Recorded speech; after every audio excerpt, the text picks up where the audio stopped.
I can't seem to shake this horrible feeling. It's like a sixth sense going off, leaving me in a constant state of anxiety-ridden fear. It's been weeks of this. I've tried to rationalize what's happening the best I can, but for the life of me, I can't find a logical explanation. I'm just looking for some advice now. Finn and I have been together for a little over 2 years, mostly through long distance while I'm finishing my degree.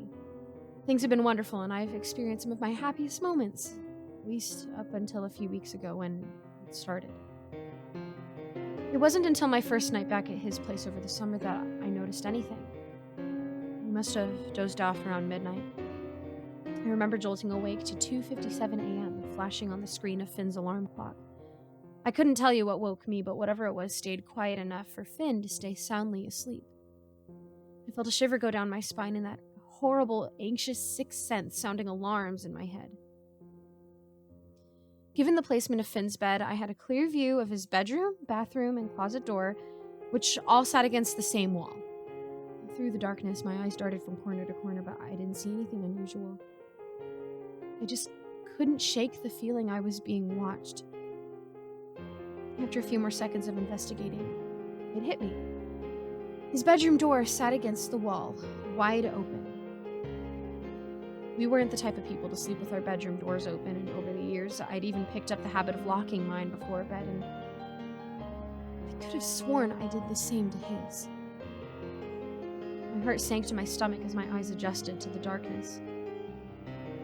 A figure loomed in the doorway, staring back at me. I guess I assumed someone broke in, I don't know. Whatever it was stood quietly, watching me as I frantically fumbled around the sheets with my hand, searching to shake Finn awake. He took a step closer. He stirred. He took a step closer, towering above the doorframe. Keeping my eyes on the figure, I aggressively shook Finn's shoulder. "Finn!" I hissed under my breath, petrified tears forming in my eyes. "Finn, there's someone here." With my other hand, I felt along the nightstand until I came upon my phone. He asked, "What?" rubbing his eyes awake. Another step closer, looking at me. Finn nudged my face towards him and wiped my tear-stained cheek. "What's going on, babe?" he said. I pressed my home button, hoping to call 911, but the screen stayed black. "There's someone in the room," I whispered hysterically, hitting my phone in a poor attempt to make it turn on. Using his phone, Finn turned on his flashlight and moved the light around the room. "Nobody's here, babe," he said. Looking up from my phone's black screen, I made the same discovery. Sure enough, the room was empty and the bedroom door soundly shut. After explaining what I'd seen, Finn argued that I woke up from a bad dream. That nothing was there, and with the alarm system, nothing would have gotten in. I forced him to search the house, gluing myself to him as we walked down the stairs with an old bat in hand. He didn't find anything and didn't believe me, but I know what I saw. Since then, I haven't been back for other than a dinner date, and even that night, I knew something was wrong. I've slept at my mom's ever since. I told Finn I missed my family, even though the reality was being too afraid to sleep at his place again. We FaceTime every night as a habit. Being long distance is anything but easy, so we've tried to make the distance less noticeable, like sleeping on FaceTime or talking throughout the day. 2 nights ago, he said he'd be up late with the guys and didn't want to bother waking me up, so I went to bed without calling. Around 3 a.m., I woke up to my phone ringing and Finn's contact picture lighting up the screen. "Hello?" I answered the FaceTime groggily. I answered. It was dark and silent. "Finn, are you there?" I asked again. No response. "I thought you weren't calling tonight, silly. Guess you missed me too much," I joked. The call ended.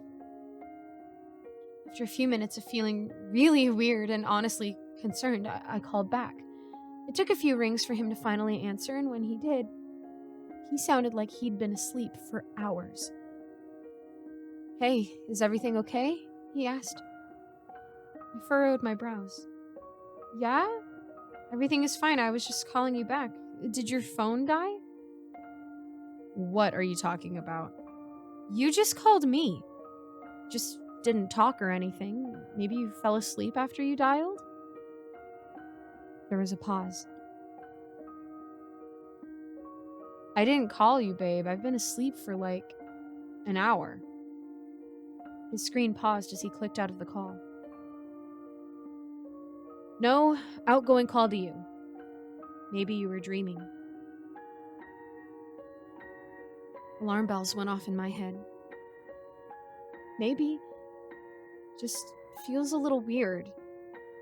Listen, I have to be up in a few hours. I know you've been on edge lately, but please put this behind you. You're just under stress, he said. I love you. Please get your mind off of whatever you thought you saw. I nodded and asked him to stay on the phone until he left for work in the morning. I don't like feeling crazy or experiencing horrible anxiety without a cause. I understand the I saw something in the middle of the night bit is easily dismissible, but the feeling I'm having isn't. I've always felt like women have a special sense for danger. It's knowing when to walk a little quicker to your car on a late night or grouping yourself with other women at a bar. It's knowing you aren't safe in your environment. Last night threw me over the edge and I haven't let Finn back in his apartment. We FaceTimed as usual and fell asleep after some sitcom watching. I woke up to rustling on the phone, which is usually muted to spare me from his snoring. I checked the clock to see if it was time for him to go to work. 2:57 a.m. I watched the screen looking for Finn. It was clear the phone was moving in the dark, seeing the ceiling move from the dim glow of the window. Finn? I called out. It stopped. Babe? I asked again. It started again, this time passing his ceiling fan again.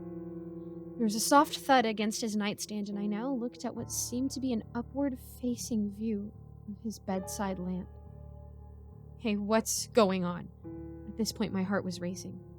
There was a muffled groan and movement from what sounded like bedsheets. Babe, I said firmly. What's wrong? He groaned sleepily. I explained to him what I'd seen and asked if everything was okay. He assured me he'd been asleep and didn't know what I was talking about. Finn, please check your bedroom. After some more pressuring, he gave in and checked his closet, bathroom, and remainder of his apartment with the phone in his hand. He said, I told you it was nothing. Someone was in your bedroom. Someone unmuted the phone and was walking around your bedroom. I responded. I finally convinced him to come over, and I haven't let him go back since. Even though he had his apartment searched by a couple friends who came back with the same verdict he'd expected. Empty. I've read stories of strangers living in people's attics and have been scared that someone has been watching him. I've heard of people being toyed with like they're some kind of prey before something horrible happens. I don't believe this is all in my head, and tonight verified it. It's 3:16 a.m., and Finn is beside me, fast asleep in my own bed, in my own home.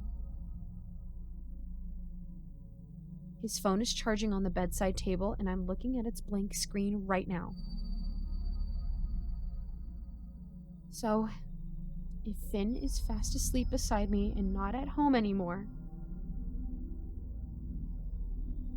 why did I just receive a FaceTime from his contact? Why was it another blank screen moving around his bedroom? I'm not sure what's going on. I feel like I'm living in a Black Mirror episode. And I'm too afraid to sleep.